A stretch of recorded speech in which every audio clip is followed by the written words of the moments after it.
Welcome to Liddypod, Beatles banter with Bedford and Beasley. Dave, it's been a while since we have done what we are going to do today, actually. Do you want to rephrase that? Okay. I'll tell you what. Okay, let's start this again. It's been a while since we did a Liddypod focused entirely on a single Beatle. We started off with Ringo. And I think, if I'm not mistaken, Ringo might have been one of the very first ones that we did. And then we did George. And then we took a break because there were so many other things to talk about. But we're going to get back to that today. Can't help it, can we? So I'm picking it up off you. I'm spending too much time with you, Dave. So tell the listeners where we are. We're here on 20 Forthlin Road in Allerton in Liverpool. Made famous because this is where Paul McCartney spent his Beatle years. Really, so from the age of, what was he, about 14 when he got here in 1955. But it's strange for getting here. Unlike with the other guys, you could say, watch this one, it's a long and winding road to get to Forthlin Road, because this was the 7th house that he'd lived in by the time he'd got to 13. So he was born North End of Liverpool in the Walton Hospital, lived in Sunbury Road, which is by Anfield, home of the mighty Reds, of course. They lived over in Wallasey, other side of the River Mersey. They lived out in Knowsley in a prefab house, very appropriately, prefab. They then lived in Everton. That's a swear word, which is why he's partly an Everton supporter. And then, by then, Mike had arrived, his brother, and his mum Mary had gone back to work. Instead of going to be a nurse in the hospital again, district nurse and midwife, ends up on this brand new housing estate which they were still constructing, which was out in Speke, far south of Liverpool. Lived in Western Avenue there. And then Mary said she didn't want to be a midwife anymore. And fair, I mean, the house goes with the job. So the health authority said, OK, you can be district nurse still. And we're a kind and compassionate organisation. You've got 7 days to find another house. And so they found another house on the Speke estate in Ardwick Road. But Mary always wanted better for her boys. And so that's how they end up here at 20 Forthlin Road in 1955. And this was a lovely house. And some of the stories Paul has told, you know, that there's a toilet inside and out. Now, if you go back, and if you haven't listened to the Ringo and George ones, you'll understand the full context of that. So you've got 2 toilets. It's got a bathroom. And the great thing about indoors is that you can do a complete loop. And you could run round the inside if the doors were open, which Paul always thought was fancy. So, this is how we end up here at 20 Forthlin Road in Allerton. So he moved basically 7 times in the space of just 13 years, which is phenomenal for anyone. But the main reason behind so many moves was, well, in part connected to Mary's job. Yeah, exactly. She'd obviously had worked in the hospital where Paul and Mike were born, up in Walton. And then in the middle of the war, Jim had a couple of moves linked to doing war work, because obviously he had to give up being the cotton broker. That was all put on hold. But yeah, it's when Mary decides to go back to work, but doesn't want to work in a hospital again. That's what prompts all the moves. The last one was aspirational, because she's still a district nurse when they moved to here. But it's just going up from a working class area to a lower middle class area in Allerton. You know, and she did have those aspirations for the boys. You know, they had elocution lessons to lose their Liverpool accents because it was a barrier. Suddenly, obviously, in the 60s, it became fashionable to have a Liverpool accent, and it still has mixed results now. So she wanted them, to be professionals of some sort. We'll be showing some photographs if people haven't seen it, and maybe a little bit of video footage about the house as well. But I've got to say, when people come here, and especially UK visitors come here, and you tell them that this was actually, at the time, a council house. And just to explain for our overseas listeners, a council is sort of public housing, which at that time was the norm to do for most people. But people are quite surprised, UK visitors, when they find out that this was a council house. You just explain a little bit about the house, Dave. Yeah, so the original ones, when we were looking at Ringo and with George, now Ringo's ones, they were sort of late 19th century. So built solidly. Obviously, there was a huge housing crisis before the Second World War. Then when there's thousands of houses demolished during the war, there's a bigger crisis. So they start building these brand new housing estates on the edge of the city, like with Speke. So you've got this different style of local council, local authority housing. So it's quite a nice one, red brick. And it just looks, it's a step up when you compare to what Ringo and George were living in as council houses. These are bigger. You're getting 3 bedrooms and you're getting bathrooms. And that's the big difference. And most people still, they rented back then. That was the thing to do. So the really nice house in a terrace, as we have them, as we call them. It's just for a nicer area. You can see the difference of those older council houses. And I know it's one of the things that Ringo's used to argue about when people said he grew up in the slums. He said that they weren't the slums. Now, Liverpool did have some bad housing, and there was a slum clearance, definitely. But these are really nicely built houses with a garden at the front and the back, which, of course, those older council houses didn't have gardens. So it's a nicer house. It's really nice here. Yeah. It is a lovely house, and would have been fairly newly built at the time that the McCartney's moved in. Yeah, it certainly would. You can see the difference with a lot of the house building that's pre-war, post-war, and the difference is huge, really. When you look at it, it's a lovely house. And I think it's the style of the brick built, the way these were done. It just stands out from some of the working class areas. You can just see that little bit of difference. Okay, so let's talk a little bit, Dave, about Paul's time here. So it was 1955 when he moved here. He was 13 years of age with his mum, his dad, and of course his younger brother Michael as well. Fantastic move for the McCartney family, as you say, aspirational, to move from the Speak estate into a brand new area, a brand new estate in a quite a middle class area, Allerton. The happiness didn't last very long, sadly, did it? No, because it's only the following year, at the end of October 56, that Mary died from breast cancer. Paul's only 14 years old. His world sort of fell apart.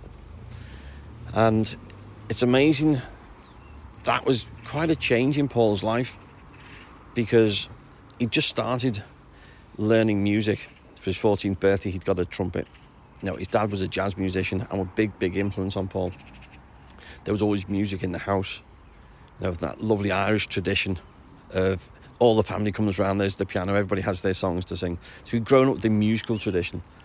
Then his mum dies from cancer, and it's only 2 weeks after Mary had died, Paul goes to the Liverpool Empire to see Lonnie Donegan.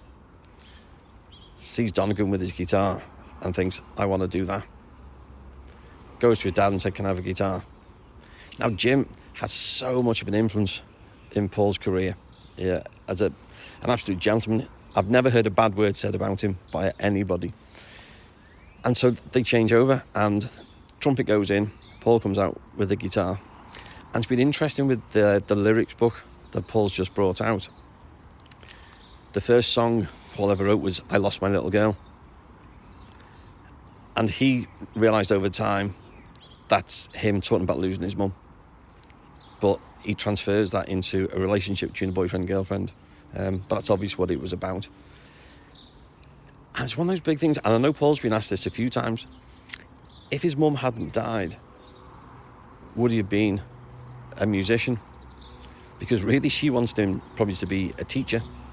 And there were times when he considered that, when the Beatles thing wasn't really happening. But how his life was changed by his mum dying. He finds his guitar, and Mike had said several times, Paul's way of dealing with grief was music. That's what he found. That's how he dealt with it. So it was a massive change. And of course, Jim, again, bless him, he's got 2 teenage boys to bring up. Now, he does that with the help of his family, Auntie Gin being one of those. And that's another of the houses, the one up in Diners Lane in Highton, that Paul and Mike spend some time at as well. Jim was working, etc. So Paul was a bit of a nomad, modran, but had a really good family and strong family roots there. So this is really a crucial house, Dave, because it was the last house that Paul lived in Liverpool before he moved down to London. It was the house where he lost his mum. It was the house where he sort of discovered music. And then it was the house where he was living when he met John as well. Yeah, that's the key thing. So he loses his mum at the end of October 56, and then obviously 6th of July 57, Paul and John meet for the first time. And this house becomes, I mean, the National Trust tried to call it birthplace of the Beatles. What? Another one? I mean, they've been born in so many different parts of Liverpool, haven't they? Dear me. It's not quite that, but, you know, this is important. The Quarrymen rehearse here. Jim is there to encourage Paul with his music. Mike, of course, was joining in initially until he had that bad accident and broke his arm and damaged nerves and stuff. Or Mike could well have ended up being the permanent drummer. So the Quarrymen rehearse here. But the key thing for the National Trust, why they bought it, and this was back in 1995, was that John and Paul would write songs here. And of course, with Jim being at work and the house empty, Paul and John would sag off school. And sag off, I'm sure you can guess, but playing truant. And again, one of those lovely stories Paul tells, that trying to be grown up, you know, he'd have a cup of tea and he'd get his dad's pipe and put tea leaves in the pipe and try and smoke that. That's bizarre. Teenage lads, who knows? But this is where John and Paul did a lot of songwriting, and a number of times they've mentioned this. And again, thinking of Paul's lyrics book, you know, they had the school exercise book from the Liverpool Institute. That's another Lennon-McCartney original. And they had like 100 songs. And the great thing with Get Back is that we actually got to hear a couple of those songs. When they were looking for material, they went back to the very, very beginning. And we're performing some of those first songs that John and Paul wrote here. So it's very, very important. Probably the most famous of the songs and one of the biggest influences is She Loves You. I mean, how many times have we seen a headline that has yeah, yeah, yeah in it? I mean, it's been overused so many times. But when John and Paul were writing that, they would then go into the next room, see Paul's dad and say, we've got this, what do you think? And they play it to him. And he says, it's very nice, but it's all those Americanisms. Can't you say yes, yes, yes? Can you imagine She Loves You? Yes, yes, yes. But bless him. It's a generational thing, isn't it? So one of the reasons that they would come here was because sadly Mary had died. Jim was at work. The house was available.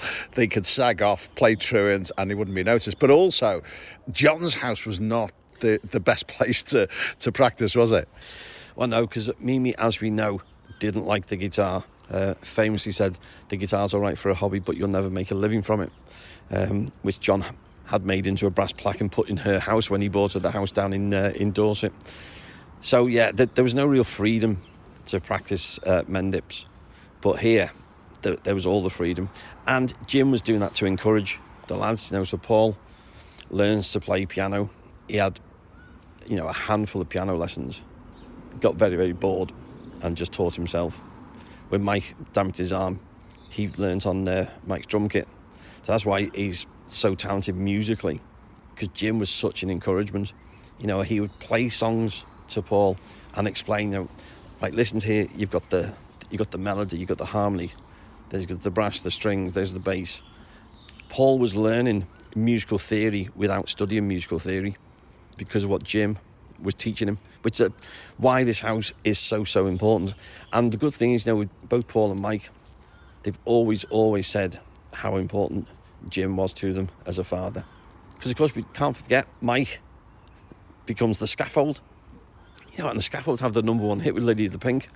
They tour the world. You know, they have a massive career as well. So the two lads who quite possibly would never have had a musical career had their mum survived. I suppose that's always the biggest sadness, I think, when you get someone who's become so successful. You know, and look what Paul's done. Not just musically, what he's done for Liverpool as well, you know, with Lip, and, you know, he's been such a supporter of the city. How proud his mum would have been to have seen that. And she's missed that. But they've done her proud, and of course Paul has commemorated her in song.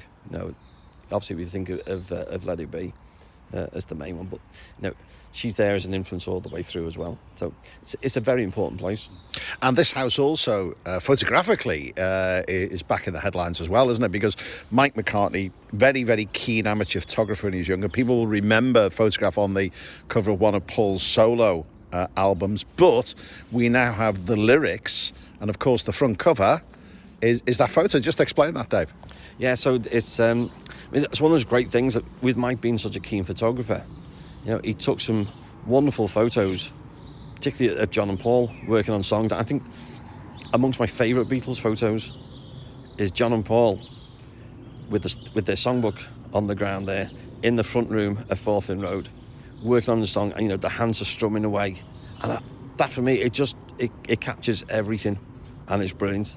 Of course, you've got the famous photo with Paul sat in a deck chair in the back garden here at Forthlin Road with his guitar, and it's just a wonderful photo. And Mike is a brilliant photographer. He's taken some amazing, iconic images, and he, of course, has brought out a new book with Genesis, a book of all of his photographs, which include the very first colour photo of the Quarrymen. It's taken in 1958. So between the two of them, it's so creative. Mike's always had this very zany sense of humour as well, which is what the Scaffold were doing. Very dry wit, sometimes very bizarre and stuff, but funny with it. And we're just so grateful that Mike had the forethought to be taking all these photos. And that really helped when the National Trust bought this property. They wanted to recreate the inside as to how it would have been. But of course they got Mike's photos, so they match up with the wallpaper, with the furniture, etc. It was harder to do at Mendips because there were very few photos taken in there. But we had Mike's photos here. So the National Trust had done a fantastic job. It looks so authentic. And of course Paul has tried so many times to come back and visit. And ironically, the song, one of those famous songs of Let 'Em In, is sort of don't let him in. And because there's not been someone living here as a curator, he's come back on a few occasions, wanted to go inside and never could. But of course, he got the chance back in, was it 2018? 2018. With James Corden. Go on, you remember, tell them all about it. Well, that was famously the day when Paul McCartney returned to Liverpool for the Carpool Karaoke. And you will remember as well, Dave, that there'd been rumours about somebody coming into Liverpool. But to be honest, Dave, for those people who don't know, Liverpool now is a hotbed for filming. And there are film stars here with regularity. So, it could have been anyone. And also I recall seeing the Philharmonic dining rooms in town with film crews setting up in the week prior to. This is where he gave the concert at the end of Carpool Karaoke. But again, it was just another film set. You drive past them and almost through them sometimes every single day in Liverpool. So nobody again thought about it. And actually, I got to know of that day because one of my guiding colleagues, Jackie Spencer, was finishing off a private tour down at the Beatles statues at the waterfront with a family of 4 from America. And she said she recalls these 2 cars pulling up. Out of one of the cars, out jumps Paul McCartney and James Corden and walks over to the statues. Well, of course, her group thought, we didn't pay for this. Is this part of the tour? Every time. So she put that onto Twitter, and then it exploded, And obviously, one of the places he was down to visit, and he did, was here at 20 Forthlin Road. And also, there was a magical mystery tour that arrived at the same time. So again, those people were thinking, wow, is this the VIP tour? You get to meet McCartney as well. So yeah, he did come back, didn't he? And it was a really lovely piece. If people have not watched it yet, they should look at that bit in particular. Well, it should do. And it's one of those, I started getting messages from all over the world, sort of, are you there? What's happening? Have you met him? And here's one of those ironies, okay? So while Paul is in Liverpool, I was in Dublin. Right, because one of the things that I've done a number of times is I've been flown over to Dublin. I then get on a cruise ship. Yeah. I give a talk in the evening all about the Beatles and Liverpool, and then we sail into Liverpool the following morning, and I get off. So while Paul was here, I was in Dublin waiting to get on a cruise ship to tell him all about the Beatles and Liverpool. When there's a Beatle in Liverpool, and I'm not. Oh. Well, I was slightly closer, Dave, but so close and yet so far. I was on the Wirral on the other side of the river doing a job, and there's no way I could just drop the job and come back. So I was watching all this Twitter traffic, and I was like 10 miles away on the other side of the river and didn't get a sniff. So that was it. But he did come back here. He went into the house, obviously all prearranged with the National Trust. He spoke to James Corden about, all those things you've just been talking about. And it was really nice for him to recall that, wasn't it? Well, it was, and you could just see the enjoyment as he goes back in, particularly because it's not just like visiting an old house. It's visiting his former house that looked like it would have done when he lived here. Now, with the wallpaper, the furniture and the way it's been done. And you can see that enjoyment. And there's little stories coming back. Yeah, I thought the bit when in the back garden, because one of the things Paul and Mike would do if they were out late was shinny up the drain pipe and in through the window. And he sort of hints that, shall I give that a go now? I think, no, don't kill McCartney on a drain pipe, please. Yeah, so yeah, for lots and lots of reasons, this is a very special house. It sits alongside certainly Mendips, where John lived, and we'll cover Mendips in a later Liddypod. But in some respects, you might argue that because of the music right in here, that it really stands out amongst all the Beatles houses, and indeed within British contemporary music. One of the places where significant music writings take place. So Paul left here in 1963, along with the other four Beatles. What happened to the house then, Dave? Well, as they all made some money in 65 and 66, all four of the Beatles then bought houses for their parents. And Paul bought Rembrandt, which is over in Heswell on the far side of the Wirral Peninsula, opposite Liverpool. Looks out over the Dee estuary, over to North Wales. Gets this lovely big house for Jim. So Jim could retire from work. And he'd worked hard all his life, as most people did back then. He started work at the age of 14. So he had this lovely garden. He was a very keen gardener. And Paul bought him this lovely house to retire in. Spent a lot of money putting in all the central heating, doing everything that his dad could ever want. And he had a very happy retirement over there. And of course, later meets Angie and gets married again. So Angie McCartney, who's still going in her 90s, legend down in LA. So yeah, all the Beatles looked after their parents. It's one of the first big things that they did. So that was it. 1965, Forthlin, that was it. The McCartneys left for the very last time. And it wasn't until 30 years later that the National Trust then buy the house. And it's almost exactly what you were saying just now with looking at Mendips. People said, the National Trust would buy Mendips, and they wouldn't. They said, we've got a Beatle house.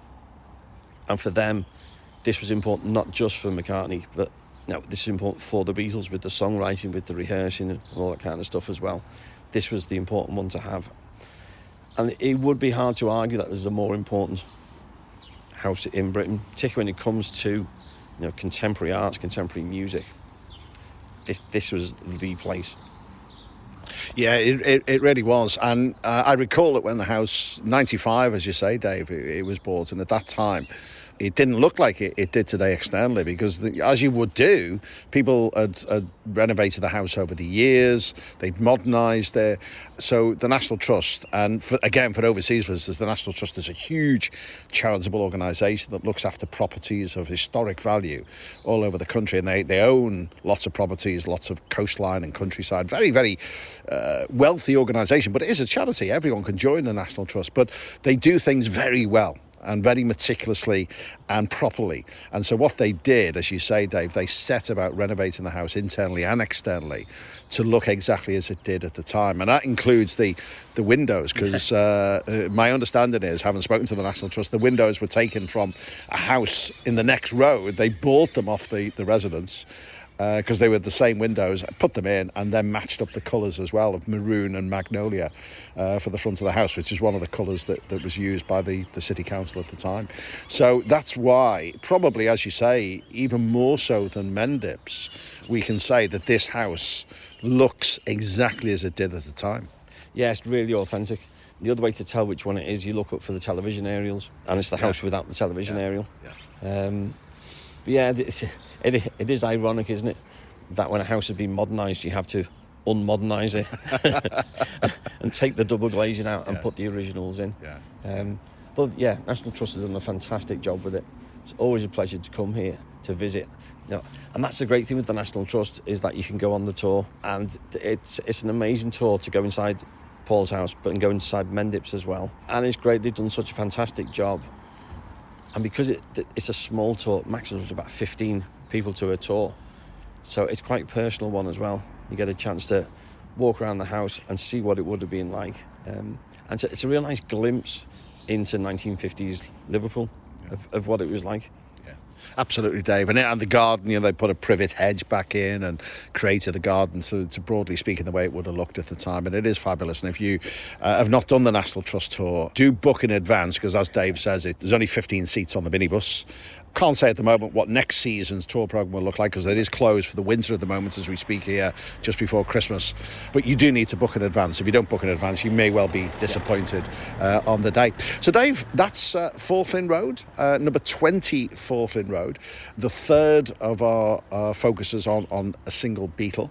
The next one, maybe not the next Liddypod, but at some time in the future we will go to Mendips, and we'll do Mendips as well. But we are going to post a few photos and a little bit of video on Liddypod as well. If we can get to grips with the technology, we're gonna give it a go, aren't we, Dave? Look at us getting all into the 21st century. How technical is this? You know, and the problem is, as we've always said, we have the perfect faces for radio, so we may regret going on to video, but what the? Let's scare the listeners, why not? We will definitely regret it. But Dave, thanks very much. It's been good to see you again. We are obviously standing outside today, so there's no breakfast in sight. So the next one has definitely got to be a breakfast. Well, I'm close to passing out at this moment. You know, how can we get to this time in the morning and I've not had a full English breakfast? Especially not on a Liddypod day, anyway. Exactly. Dave, good to see you. Speak to you again. And it's a happy Christmas, of course. By the time this goes out, we're just before Christmas, so happy Christmas, everyone. Happy New Year. We've got lots more plans for Liddypod in 2022. You've been listening to Liddypod, Beatles banter with Bedford and Beasley.